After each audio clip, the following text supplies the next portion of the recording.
টাকা। Hello viewers, আমি আজকে আপনাদের সামনে আমার একটা ছাত্রী পড়াই, ছাত্রীকে নিয়ে আসছে।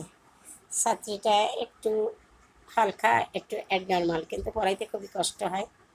তারপরও দেখি কিছু শিখাইতে পারি নাকি বাচ্চাটাকে। দেখেন আপনি বাচ্চাটাকে যদি কোনো কথা বলা হয় তাহলে একটু বুঝতে পারবেন আপনারা। বলো তো, আমাদের দেশের নাম কি? জোরে বলো। আমাদের দেশের নাম, আমাদের দেশের নাম বলো